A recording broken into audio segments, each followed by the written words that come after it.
Pues entonces hoy vamos a estar estudiando la lección número 11. Sería lo que es Hechos capítulo 4, versículo 1 hasta el 5:16. Voy entonces a compartir en pantalla las diapositivas, ¿no? Y ahí vamos a estar ahondando entonces en el tema de hoy. Qué bueno que me alegra mucho verles hoy acá y animarles a tratar de prestar la máxima atención posible.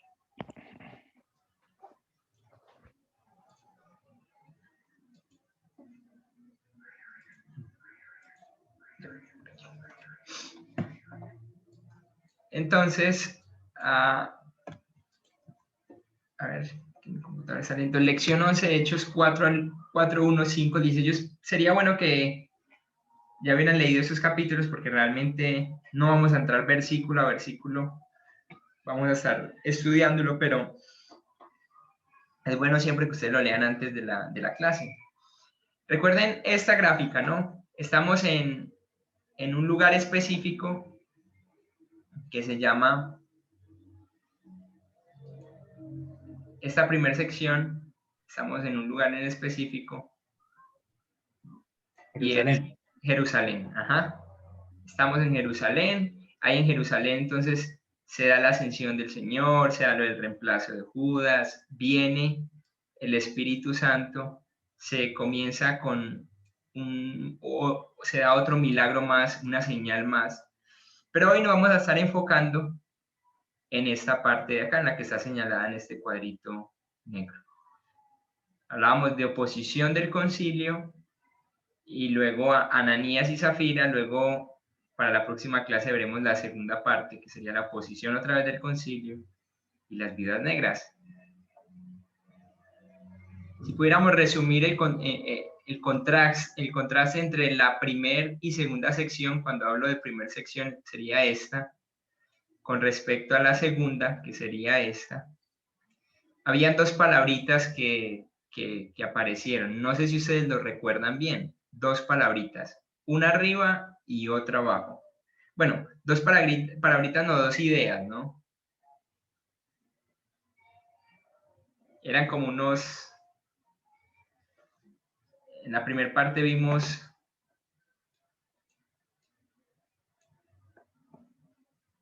y en la segunda era algo oscuro. ¿No lo recuerdan? Lo vamos a la primera para que, bueno, aparecieron las dos de una. Poder y milagros. Y en la segunda, oposición y problemas. En el libro de Hechos, en la sección 1, entonces, en los primeros 3 capítulos, se va a encontrar la iglesia llena de poder y haciendo milagros. Bueno, el milagro del hecho que Jesús haya ascendido a los cielos, y también el milagro que haya venido el Espíritu Santo, pero también que un cojo se pudiera levantar y también pudiera andar. Pero entonces en la segunda parte entramos a algo un poco más confrontativo y sería oposición y problemas. Y es que hay una realidad, es que el enemigo se opone al ministerio. Siempre va a haber oposición. Siempre va a haber oposición. Siempre que la iglesia va a querer hacer algo, un creyente se dispone a las manos de Dios, siempre va a haber ataques del enemigo y él se va a oponer a eso. Entonces aquí en el capítulo 4, versículo 1 al 31, encontramos oposición, ataques externos y luego ataques internos.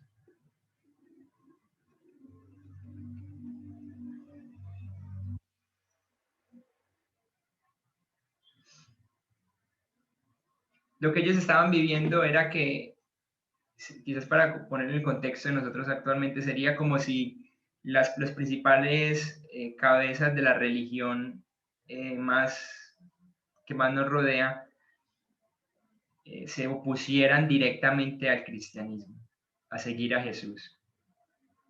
Y una oposición interna sería más como, o problemas internos sería más como un problema que comience en la misma iglesia, en los mismos miembros que están en la iglesia, o en las mismas personas que dicen ser cristianas. La lección para nuestro ministerio de eso es que el enemigo no ha cambiado sus tácticas. Al día de hoy sigue habiendo esta oposición externa y estos problemas internos, que es lo que decíamos hace un poco. Oposición y problemas.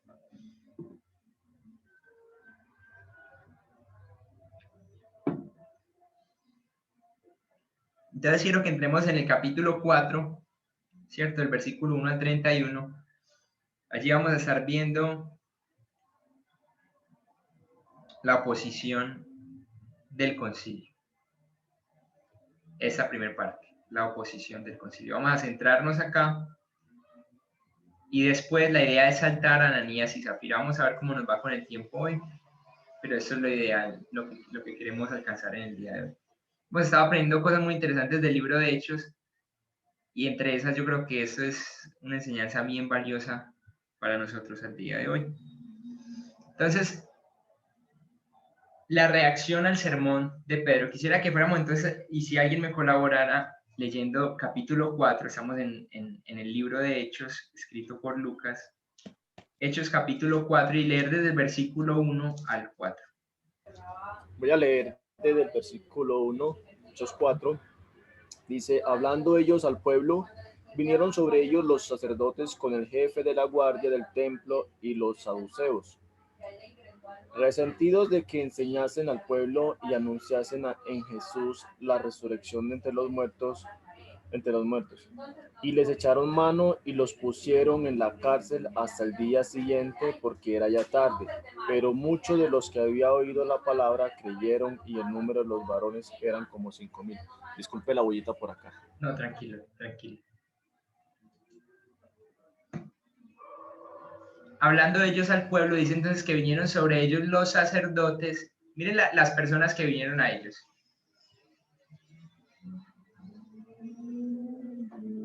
Vinieron los sacerdotes con el jefe de la guardia del templo y los saduceos. Dice que hay un contexto antes de esto, ¿no? Antes de que ellos hablaran, antes de que estas personas, los sacerdotes, sumos sacerdotes, vinieran a ellos a interrogarles. ¿Y cuál sería el contexto de eso? ¿Qué había pasado antes del capítulo 4? ¿Sí lo recuerdan bien?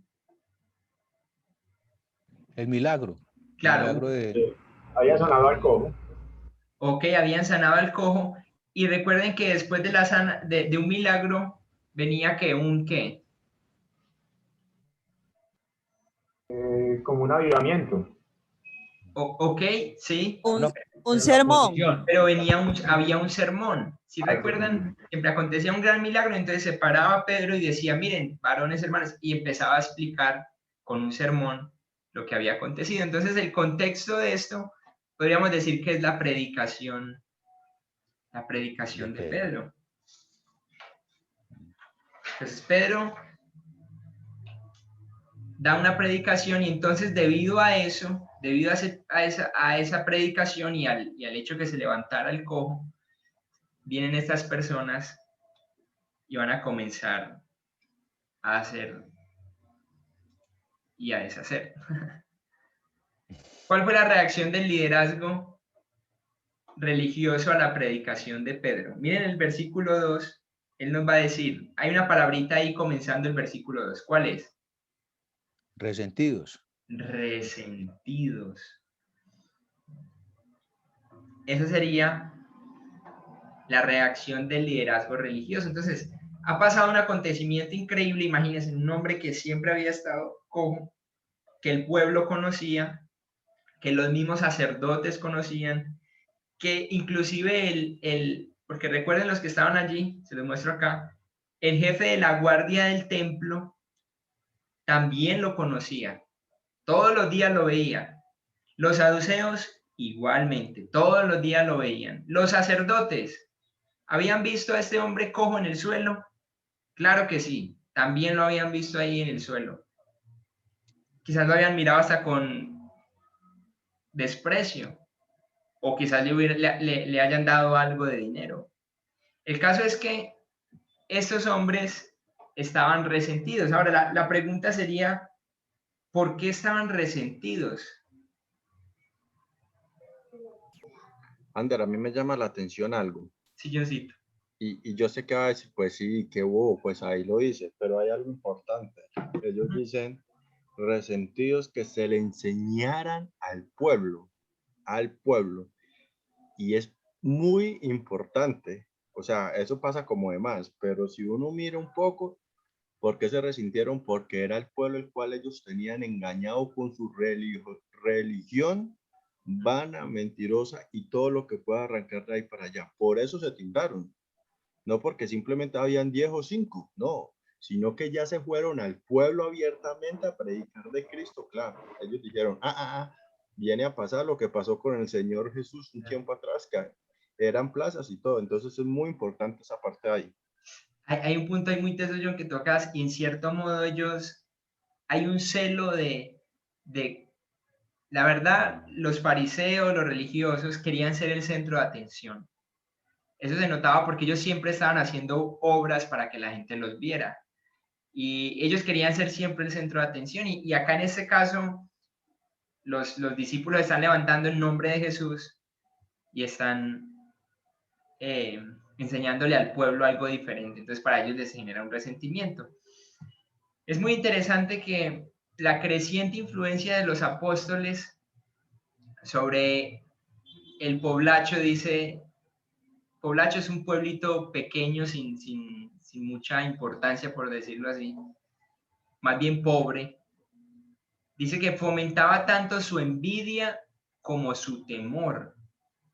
A ellos les daba envidia que se estaban levantando otros hombres con más poder que ellos, en cierto sentido, con más capacidad, haciendo señales milagrosas, pero también se llenaban de miedo. Eso lo dicen capítulo 5, versículo 17 y 5:28.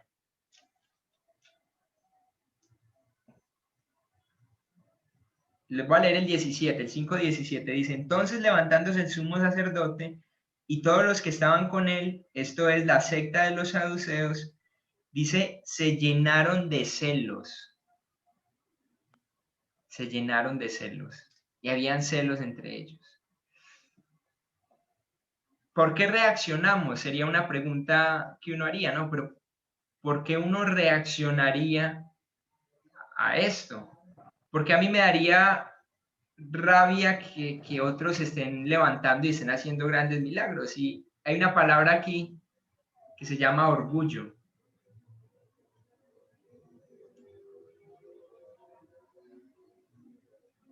En el caso de los líderes religiosos, era su orgullo.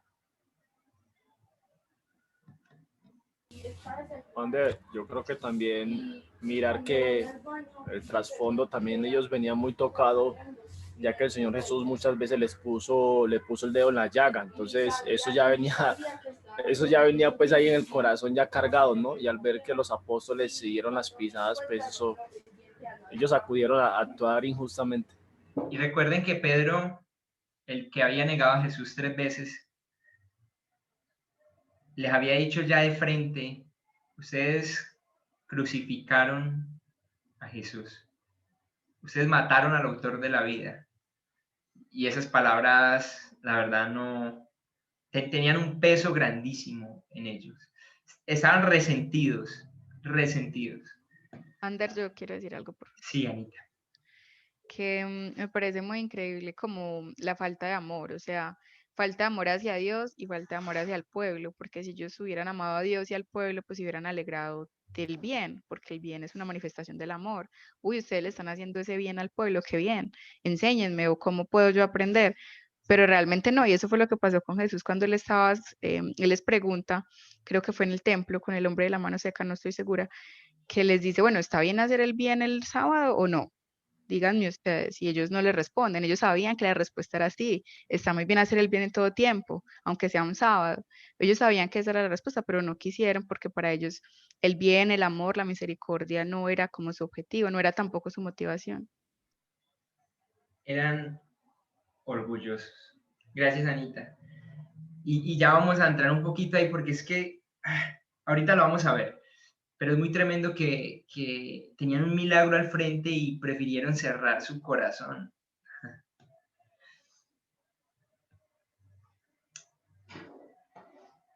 Reacciones entonces del liderazgo, una estaban resentidos del liderazgo religioso de ese momento.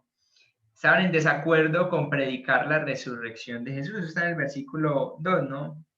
Ellos estaban resentidos de que enseñasen al pueblo y anunciasen. Ellos tenían mucha rabia porque están anunciando que Jesús resucitó de entre los muertos. Se les hacía que eso estaba mal. Para ellos estaba mal que dijeran que un hombre llamado Jesús, que ellos mismos habían matado, estaba ahora vivo, que había resucitado. Él les instigaba y les daba rabia eso. Ahora es muy interesante que la resurrección se vuelve piedra angular del mensaje de los apóstoles. Ellos cada que van a enseñar algo dicen Jesús resucitó. Y es en cierto modo lo que va a marcar la diferencia en el cristianismo. Es la resurrección de nuestro Señor. Los judíos particularmente, los saduceos, no aceptaban la resurrección de Jesús, más porque ellos en sus propias doctrinas no creían en la resurrección de los muertos.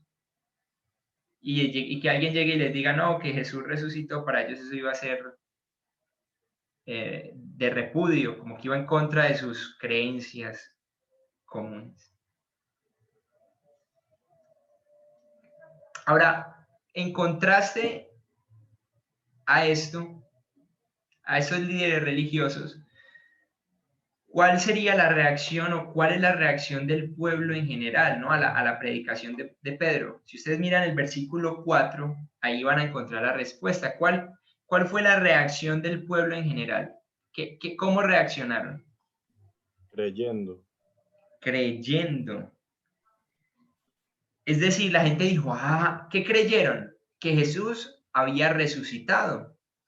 Dijeron, uy, entonces esto es verdad. Jesús resucitó. Entonces tuvo una aceptación el mensaje dado por Pedro, a diferencia de los principales religiosos del momento. Creyeron, ¿no? Y el número de los varones eran como 5,000. Se puede poner ahí que ellos creyeron.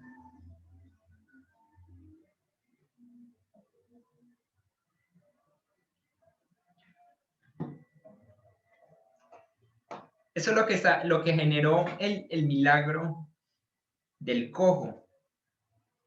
Ese gran acontecimiento empezó a generar que un grupo de personas se levantaran en contra, pero otro grupo de personas dijera, eso es verdad lo que estos hombres nos dicen.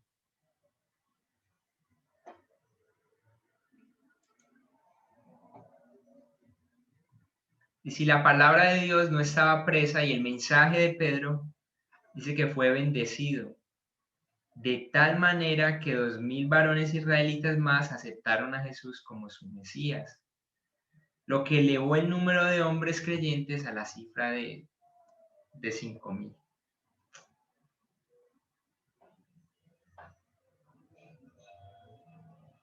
Ahora hubieron unas acciones del concilio.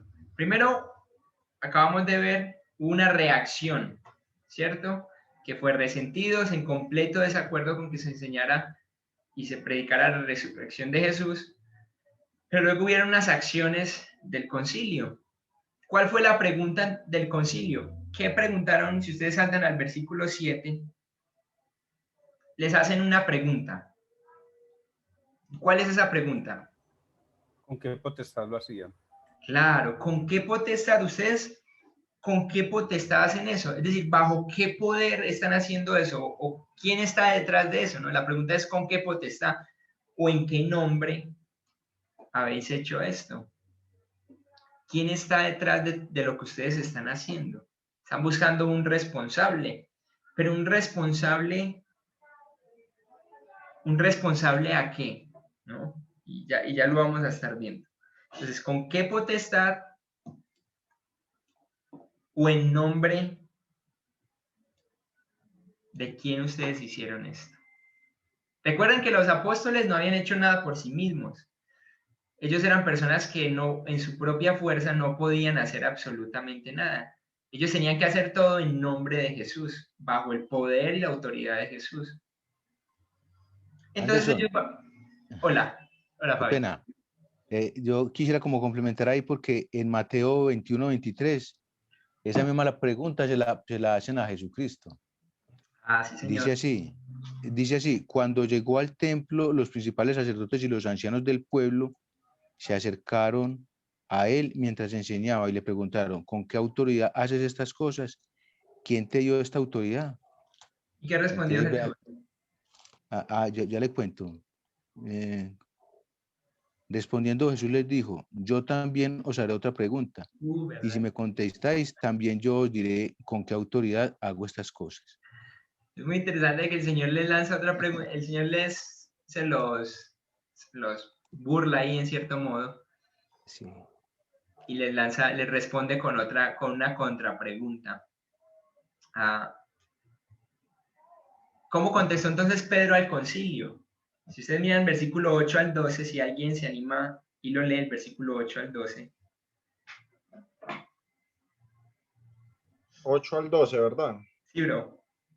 Dice la palabra del Señor. Entonces Pedro, lleno del Espíritu Santo, les dijo, gobernantes del pueblo y ancianos de Israel, puesto que hoy se nos interroga acerca del beneficio hecho a un hombre enfermo, de qué manera éste ha sido sanado, sea notorio a todos vosotros y a todo el pueblo de Israel, que en el nombre de Jesucristo de Nazaret, a quien vosotros, Pedro era muy bravo, crucificasteis y a quien Dios resucitó de los muertos, por él este hombre está en vuestra presencia sano. Este Jesús es la piedra rechazada por vosotros los edificadores, la cual ha venido a ser cabeza del ángulo, y en ningún otro hay salvación, porque no hay otro nombre bajo el cielo dado a los hombres en que podamos ser salvos. Ese versículo es un versículo súper clave, ese de, y en ningún otro, miren, léanlo otra vez y deleítense en él, dice, y en ningún otro hay salvación, les dice, porque no hay otro nombre bajo el cielo dado a los hombres en quien usted pueda ser salvo. No hay otro, no hay otra forma. Camilín. Yo me pongo a pensar un poco también, como lo decías ahorita, en el orgullo de estos sacerdotes, porque Dios llevaba un silencio de 400 años y ellos se aferraban por ellos mismos a que ellos eran los sacerdotes y que de ellos tenía que salir eh, el Mesías y que era ellos quienes iban a resaltar o iban a ser enaltecidos sobre y que uno de ellos iba a ser. Y, y viene un hijo de un carpintero y hace lo que hace. Entonces, venga, ¿de dónde proviene su poder? ¿De dónde?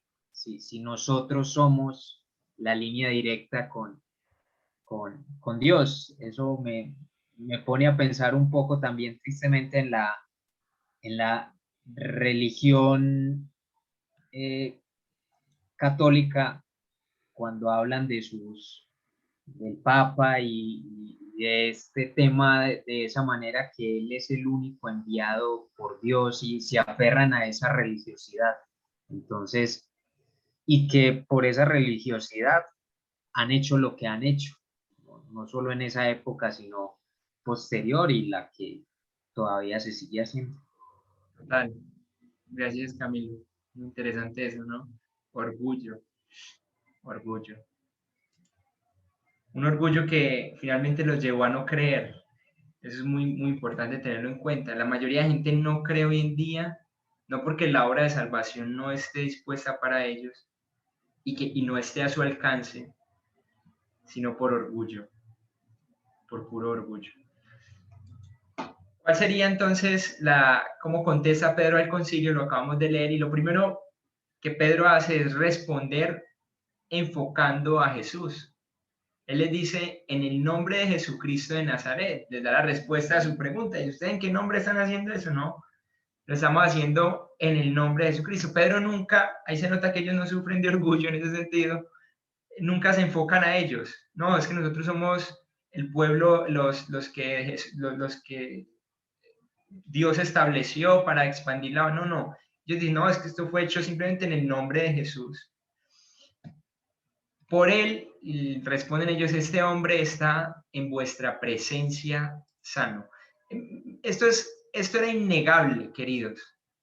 Esto era innegable. Nadie podía negar, porque acuérdense que ahí estaba gente que frecuentaba el templo, que era donde este hombre siempre frecuentaba a pedir limosna. Entonces, para los que estaban ahí no había duda que ese hombre ahora caminaba. No era como que, ay, no, pero usted no está tratando de meter una mentira. No, para ellos eso era claro. Enfocan entonces a Jesús y les dicen, ningún otro hay salvación, el versículo que recién volvimos a leer, porque no hay otro nombre bajo el cielo. Les está dejando súper claro. Es, mire, en ninguna otra persona hay salvación. No hay otra persona en la que usted pueda ir y encontrar salvación. Lo segundo, dale, Johncito. No, bro, es que usted dijo también algo clave, ¿no? Y Pedro es el que le dice, perdón, no hay en otro salvación. Y vaya que él entendió eso, ¿no? Pedro, el que traicionó, el que después el Señor va, le abraza y le dice, mijo, yo soy el que le doy el perdón, no se preocupe. Por eso vemos la autoridad de ese hombre lleno del Espíritu Santo, pero ¿por qué? Porque comprendió el verdadero amor del Señor Jesucristo. Impresionante eso. Es impresionante cómo Pedro cambió todo cómo el Señor lo llevó a ese punto, ¿no? Eso es muy interesante. Algo más en la respuesta de Pedro es que él acusa al concilio. Y ya lo ha hecho una vez, pero lo vuelve a hacer acá. Les dice Jesucristo de Nazaret, y otra vez les vuelve a recalcar, a quien vosotros, y se los deja muy claro, vosotros crucificasteis. Este Jesús es la piedra reprobada por vosotros. Y ustedes, la persona clave la despreciaron, les está diciendo. Pedro sabía que este grupo era el mismo tribunal que había sentenciado a Jesús a muerte. Esto está en el comentario bíblico Mundo Hispano. Y es interesante, ¿no? Pedro sabía que este grupo de personas que habían ahí eran los mismos que conllevaron todo para que Jesús fuera puesto en una cruz. Y les está ahora diciendo de frente, ustedes lo crucificaron. Ya no está ese hombre cobarde de unos tiempos atrás. Ahora está Pedro encarándolos con denuedo. Ahora, ¿cuál es el dilema? Si ustedes van a la página, estamos en la página 3 ya. ¿Cuál es el dilema del concilio? Y eso está en el versículo 13 al 18. Si algún hermano o una hermanita nos colabora leyéndolo. Versículos 13 al 18.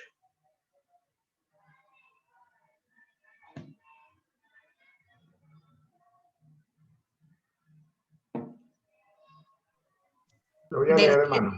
Del 13 al 18. Sí. Dale. Dice, entonces viendo el denuedo de Pedro y de Juan, y sabiendo que eran hombres sin letra y del vulgo, se maravillaban y les reconocían que habían estado con Jesús. Y viendo al hombre que había sido sanado y que estaba en pie con ellos, no podían decir nada en contra. Entonces les ordenaron que saliesen del concilio y conferenciaban entre sí, diciendo, ¿qué haremos con estos hombres? Pues de cierto, señal manifiesta ha sido hecha por ellos, notoria a todos los que moran en Jerusalén, y no la podemos negar. Sin embargo, para que no se divulgue más entre el pueblo, amenacémosles, para que no hablen de aquí en adelante a hombre alguno en este nombre. Y llamándolos, les intimaron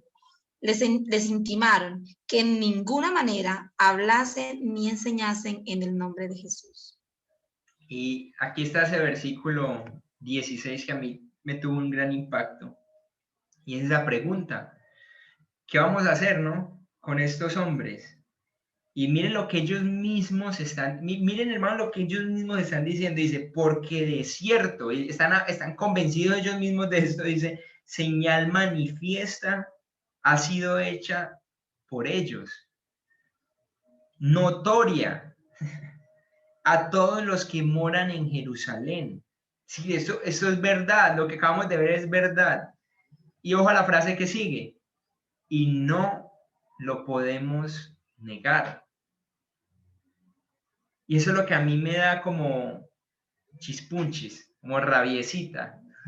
Me da como impacto de ellos ver un milagro, ver algo tan real.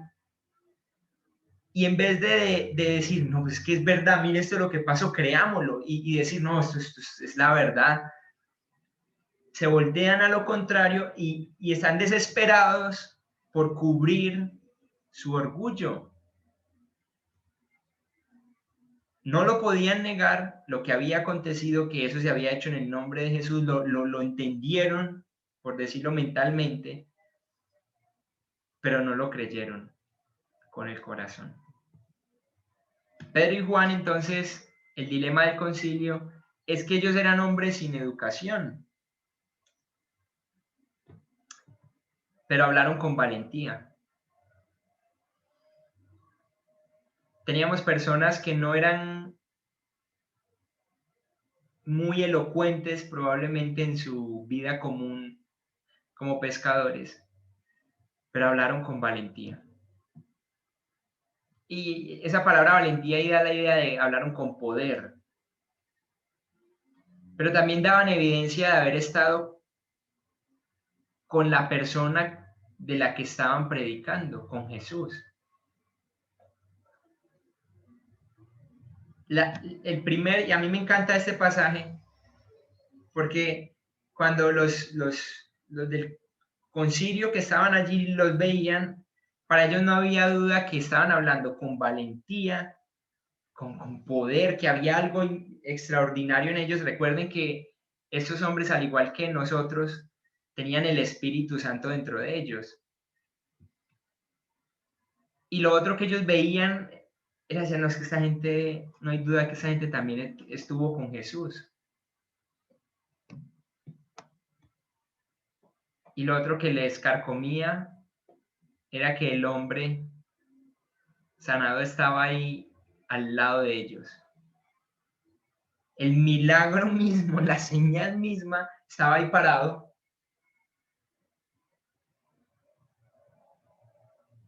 No había argumento. Lo que pasa es que cuando alguien se quiere cerrar, queridos, resistir a la voz del Espíritu Santo, es necedad. Es necedad porque estaban viéndolo ahí. ¿Qué les costaba a mí? ¿Qué les costaba simplemente decir, no, es que mira, eso fue hecho en nombre de Jesús, creamos en ese hombre?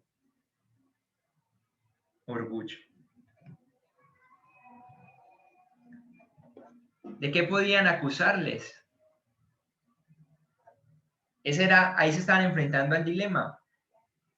Esta gente habla con valentía, esta gente evidencia que han estado con Jesús, que supuestamente resucitó desde la perspectiva de ellos, y el hombre sano ahí al lado. Entonces, ¿cómo los podemos acusar?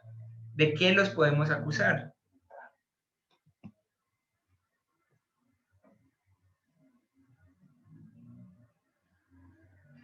Y entonces, por fin, ¿qué hace el concilio? Versículo 17 dice que los amenazaron y les dijeron, vea, no hablen más en el nombre de Jesús. El día que una autoridad le impida a usted y le diga que no hable en el nombre de Jesús, que no hable de Jesús, no tenga miedo en pararse y responder lo que respondieron en los siguientes versículos, versículo 20, los discípulos. Nunca, queridos hermanos, nunca, si alguien le dice no hable de Jesús, nunca acepte eso, así le cueste la vida, porque se están metiendo con algo serio.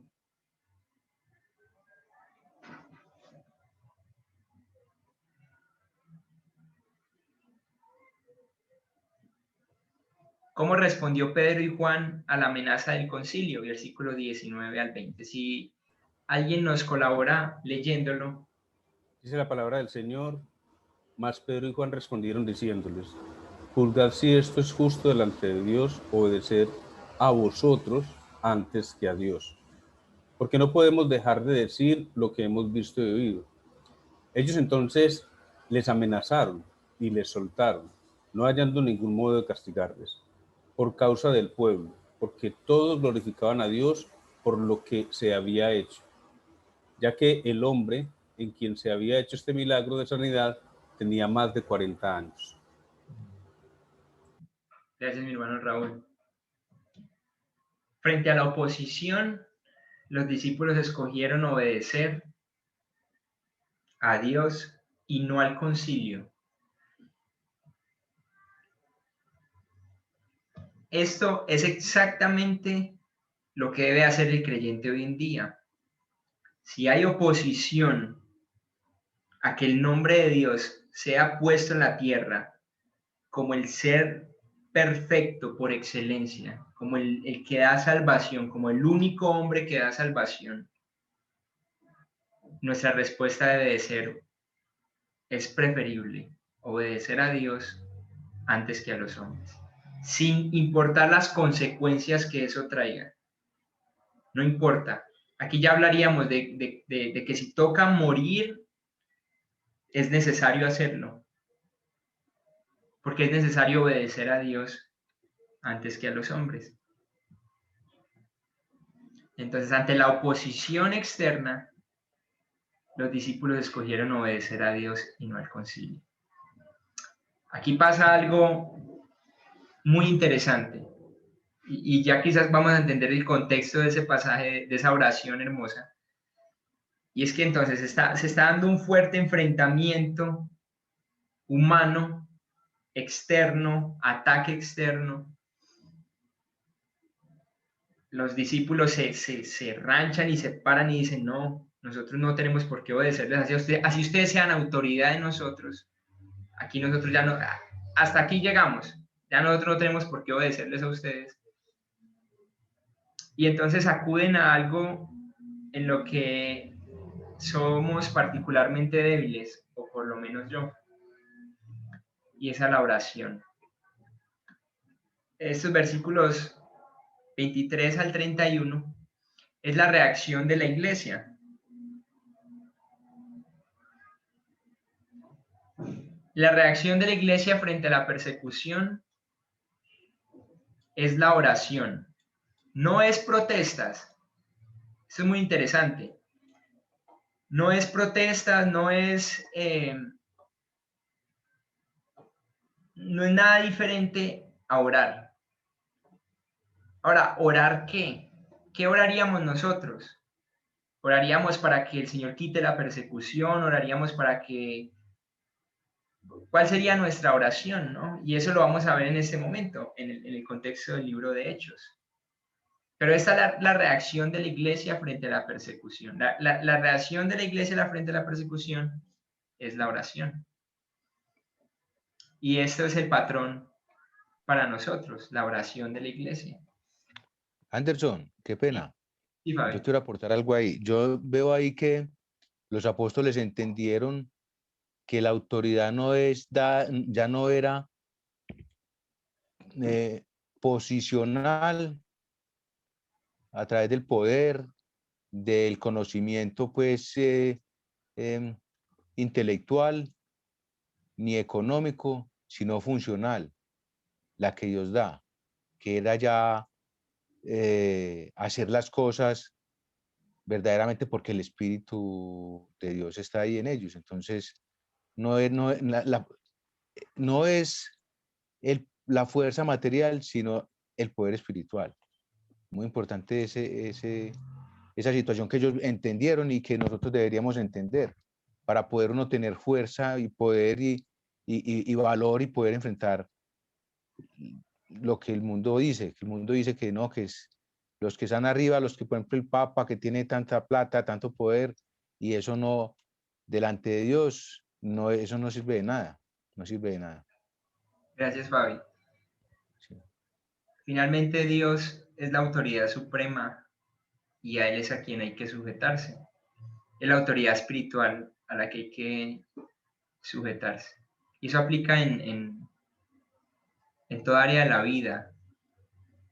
El hijo se sujeta a su padre, pero en realidad su sujeción es ante Dios.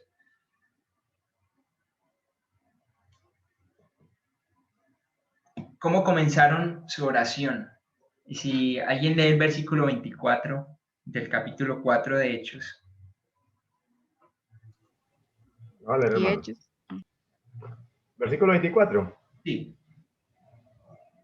Dice, y ellos, habiéndolo oído, alzaron unánimes la voz a Dios y dijeron, soberano Señor, tú eres el Dios que hiciste el cielo y la tierra, el mar y todo lo que en ellos hay. Continuamos. No, ahí está bien, mi hermano. Listo. Muy interesante que el enfoque de la oración inicialmente es la soberanía de Dios. Porque póngase a pensar, si usted trata de armar la torta humanamente, no tiene mucho sentido que ellos, uno diría lo siguiente, mira, Señor, nosotros queriendo compartir tu palabra, tu evangelio, y mira esta gente como se nos opone, Señor, pues está mal, porque nosotros queremos hacer las cosas para ti, hacerlas bien, pero mira, esta gente, sería entrar aquí en pensamientos humanos, pero ellos lo primero que hacen es enfocar en que Dios es soberano y está en capacidad y en control absolutamente de la peor tragedia que a ellos les pueda acontecer. Enfocaron al Señor soberano. Antes de que ellos mencionaran alguna petición, esto es muy bacano, llenaron su mente con pensamientos de la soberanía divina. Cuando usted ore, cuando yo ore, es muy importante tener esto como base. Porque si usted ora, Señor, oro por la salud de tal persona, pero usted no tiene en cuenta la soberanía de Dios y su poder sobrenatural, su forma única de pensar, de ser, de subsistir, su magnitud, usted va a sufrir en la oración. Pero ellos comienzan corriendo al Dios soberano. Versículo 25 al 28. Anita, si lo quieres leer, porfa. Sí, señor. 25 al 28. Que por boca de David tu siervo dijiste, ¿Por qué se amotinan las gentes y los pueblos piensan cosas vanas? Se reunieron los reyes de la tierra y los príncipes se juntaron en uno contra el Señor y contra su Cristo, porque verdaderamente se unieron en esta ciudad contra tu santo Hijo Jesús, a quien ungiste, Herodes y Poncio Pilato, con los gentiles y el pueblo de Israel, para hacer cuanto tu mano y tu consejo habían antes determinado que sucediera. Gracias, Anita. ¿A qué se apelan en estos versículos? Bueno, a las escrituras. Entonces, inicialmente, en la oración, ellos enfocan al Señor soberano. Pero luego, en su oración, acuden a las escrituras, a un pasaje de la escritura.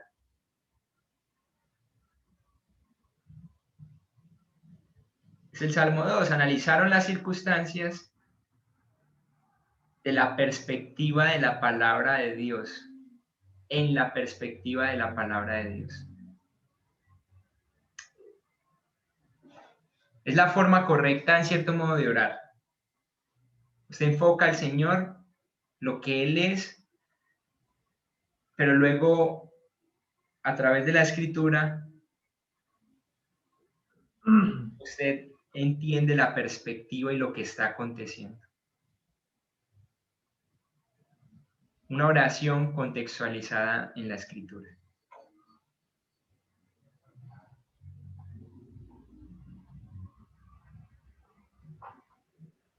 Señor, oro para que el planeta vuelva a ser más verde y ahora no vuelva a haber agua limpia en todos los océanos y no haya más plástico en él. Bueno, si usted se va a la Escritura y entiende un poco la Escritura, se va a dar cuenta que el mundo se va a envejecer como ropa de vestir, ¿cierto? Es una realidad, es una realidad. Ander, yo creo que cuando hablabas acerca de la oración, a veces, yo creo, pues desde mi perspectiva, lo que pienso, a veces cometemos el error de orar. Obviamente el Señor nos manda a orar y que pidamos, ¿cierto? Pero no olvidemos la otra parte en cuanto a la oración, orar conforme a su voluntad. Porque no sabemos qué hay detrás de todo eso, lo que esté pasando o lo que esté experimentando X o Y hermano, ¿cierto? Pues llevándolo en ese sentido, pues, y creo que ellos entendieron, acudiendo a la soberanía de Dios. O sea, todo lo que estaba pasando, tal vez no lo querían experimentar, pero hacía parte del plan de Dios, lo que ellos estaban viendo en el momento. Total. Versículo 29 al 30, si alguien me colabora leyéndolo.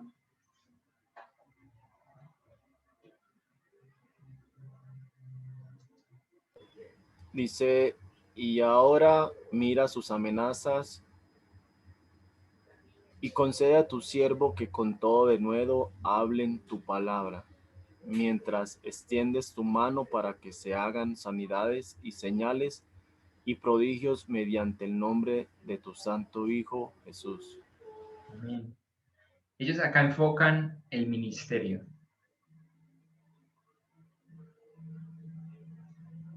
Miren que sus peticiones fueron, Señor, que nosotros hablemos la palabra con valentía.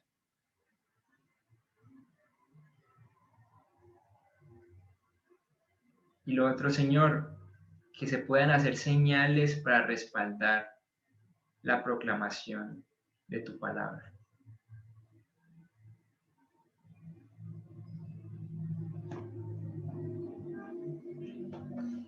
Hablar con valentía la palabra.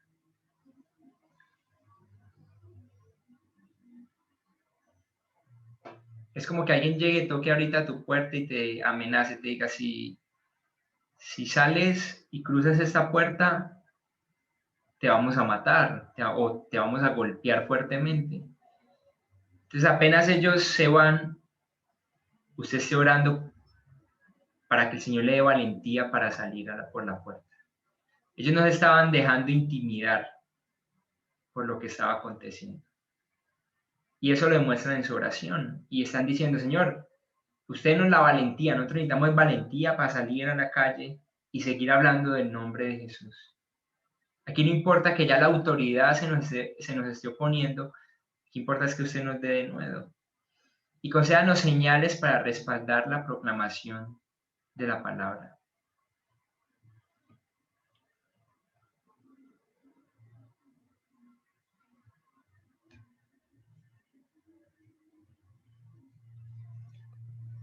Ander, yo quiero decir algo. Dale. Es que fui al Salmo 2, en el versículo 2, y me parece muy interesante que está escrito en futuro simple, pues en algo que va a pasar. Se levantarán los reyes y los príncipes consultarán unidos contra Jehová y contra su ungido, diciendo, rompamos sus ligaduras y echemos de nosotros sus cuerdas. Pero en Hechos está hablando en pasado. Entonces, es como la confirmación, dice, se reunieron los príncipes, los reyes de la tierra y los príncipes se juntaron en uno. Están diciendo ya pasó, o sea, lo que Dios dijo, finalmente su promesa, su profecía de que lo iban a perseguir y no lo iban a aceptar, se está cumpliendo, y ellos ahí de pronto conectaron que lo que les había pasado no era una cosa al azar, sino que ya Dios les había advertido pues siglos antes a través de David. Uf, eso es impresionante, no, la verdad no había visto ese detalle tan valioso.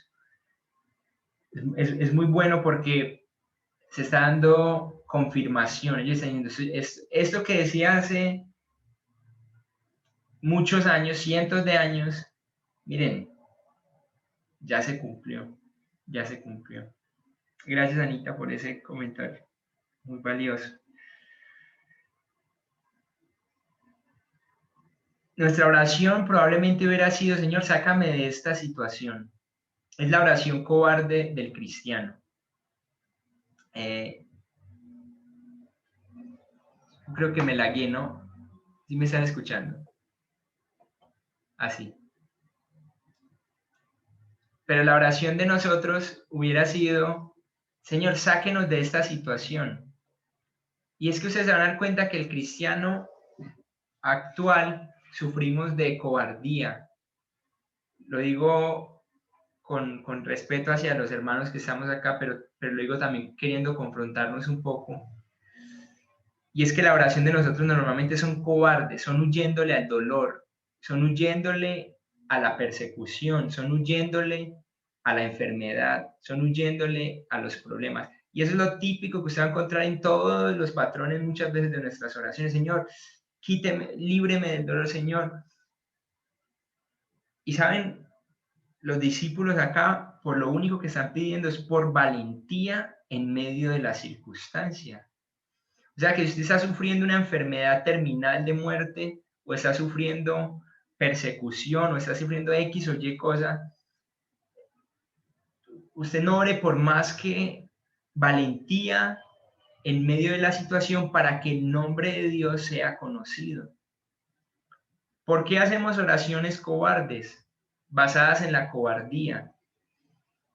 Porque el evangelio consiste en mi bienestar, en mi beneficio. Y se nos olvidó que el propósito del evangelio es la exaltación de Dios y la glorificación de Él, así tenga que pasarme por encima a mí una rueda de molino. Lo importante es Él. Lo importante es Él. Aquí no importa el cristiano como tal, no es el centro del evangelio. Aquí lo que importa es la exaltación de Dios. No importa que a mí me tenga que pasar lo peor del mundo, lo importante es la exaltación de Dios. Y eso es lo que se refleja acá en esta oración de la iglesia primitiva. Una oración no cobarde, sino rogando por valentía para sufrir.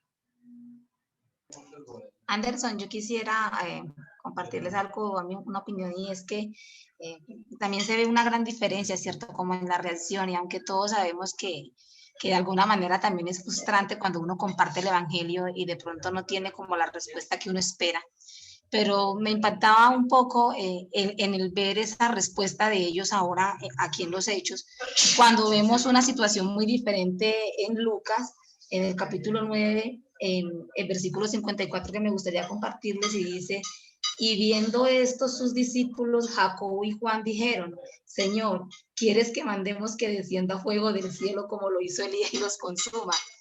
Y de alguna manera verles como esa diferencia de pensamiento, ¿cierto?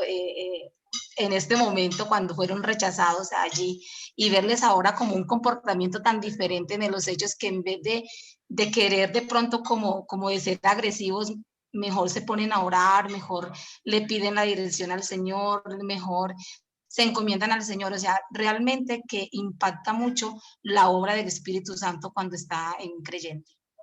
Uy, no, es impresionante. En realidad es impresionante ver cómo el Espíritu Santo, desde que llega a ellos, su perspectiva cambia totalmente, porque aquí quizás hubiera esa petición, si la hubieran podido intentar repetir. Como no, Señor, haga que caiga fuego en estos sacerdotes del cielo y los consuma, para que dejen y tengan respeto con la iglesia y dejen de perseguirnos. Pero esa no es la petición. Gracias, Lorenita, por el comentario. Entonces no pidieron que fueran sacados de la persecución.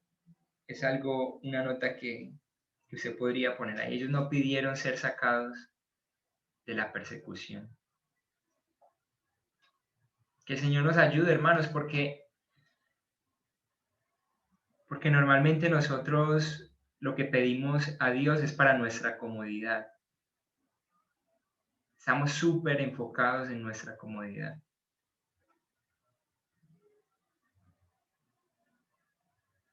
Juanito, si me permite, también quería compartir. Adelante. En Mateo 16, el Señor dice, desde entonces comenzó Jesús a declarar a sus discípulos que le era necesario ir a Jerusalén y padecer mucho de los ancianos, de los principales sacerdotes, de los escribas, y ser muerto, es decir, de las personas del concilio, las que están allá mismo, ¿cierto? Y resucitar al tercer día.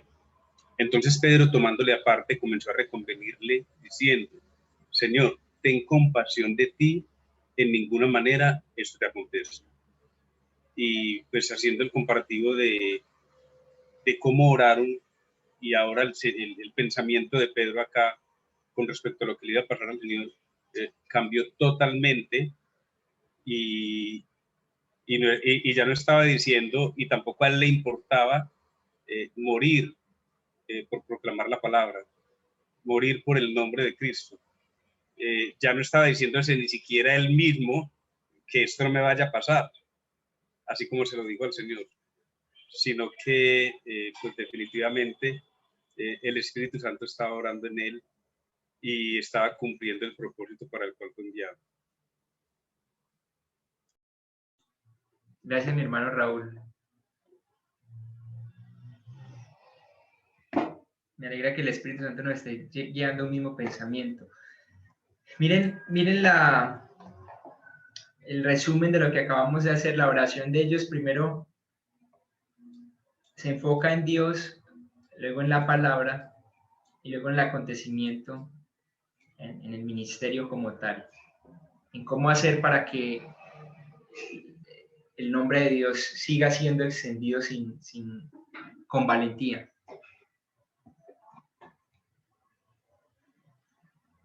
Luego, si ustedes miran la contestación de la oración, el versículo 31, lo voy a leer en favor de ustedes, el versículo 31. Dice, cuando hubieron orado, el lugar en que estaban congregados tembló, y todos fueron llenos del Espíritu Santo y hablaban con denuedo la palabra de Dios. Sin duda hubo respuesta a la oración. Dice que fueron llenos del Espíritu Santo, lo que había pasado después del día de Pentecostés, ¿no? Que ellos había venido el Espíritu Santo sobre ellos, pero aquí ya ha pasado el Pentecostés y ellos vuelven a ser llenos del Espíritu Santo. Y aquí hay una aclaración importante, es que ser bautizado en el Espíritu no nos hace parte del cuerpo de Cristo. Ser bautizado en el Espíritu Santo, ¿cierto? Eso es lo que pasa cuando uno cree en el Señor Jesucristo para salvación, arrepintiéndose de sus pecados, ¿cierto? Pero hay otro punto y es ser lleno del Espíritu Santo. Acá nos dice que es un proceso continuo que nos capacita para la vida. Mire, para la vida y el ministerio. Ellos habían recibido el Espíritu Santo de Dios, habían sido bautizados en el Espíritu Santo, pero también ahora estaban siendo llenos del Espíritu Santo. Y esto me anima a pensar y a decírselos a ustedes, y es, queridos, ¿cómo está nuestra llenura del Espíritu Santo? Usted puede haber sido ya bautizado en el Espíritu Santo, usted puede ser hijo de Dios ya, pero ¿cómo está la llenura del Espíritu Santo en tu vida? Alguien en el tiempo pasado hizo una pregunta, de pronto sobre el bautismo. Nos preguntaba por qué si somos bautizados en el Espíritu, ¿por qué tenemos que bautizarnos con agua todavía? Es una pregunta muy interesante, ¿no? ¿Verdad? Si ya somos bautizados en el Espíritu, ¿por qué es necesario bautizarse con agua? Y la verdad es que la respuesta, aunque suene muy simple, es lo que se hace simplemente porque Jesús lo ordenó en Mateo 28. Cuando Jesús se refiere a vayan y hagan discípulos y bautícenlos en el nombre del Padre, del Hijo y del Espíritu Santo, se está refiriendo a un bautismo con agua en el nombre del Padre, del Hijo y del Espíritu Santo. Esto ya uno más adelante al estudiar en la Escritura se da cuenta que el bautismo en el agua es representación de lo que había pasado en el corazón, de que se había sido bautizado en el Espíritu. Entonces, al día de hoy nos seguimos bautizando en agua por la razón de que Jesús así lo ordenó. Háganlo, vayan y bauticen en el nombre del Padre, del Hijo y del Espíritu Santo. Y en el mismo libro de Hechos empieza a observar, usted puede observar cómo creían en el Señor y eran bautizados. Aquí hay agua, miren, ¿qué impide que yo sea bautizado? Esa persona había creído, pero era necesaria la representación por medio de como una ordenanza y un mandato divino. La contestación a la oración es que fueron entonces llenos del Espíritu Santo. Qué rico que un jueves mientras se ora, un sábado mientras se ora. Y yo creo que ha pasado. Esto se dé. Los hermanos salgan llenos del Espíritu Santo. O por lo menos yo lo veo en el rostro de mi papá después los sábados cuando lo veo en la mañana. Los veo con gozo por haber orado. Y es un sinónimo de la llenura del Espíritu Santo. Denuedo, pasión. Dice que hablaron con denuedo la palabra de Dios. Eso fue la contestación a la oración. Se llenaron del Espíritu Santo y esa gente empezó a hablar así con denuedo la palabra. Con denuedo es con poder.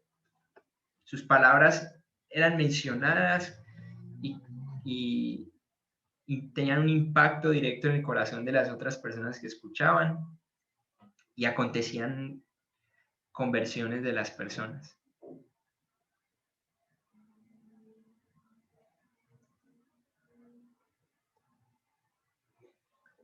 Y aquí entonces, la verdad, quiero dejar acá la clase de hoy.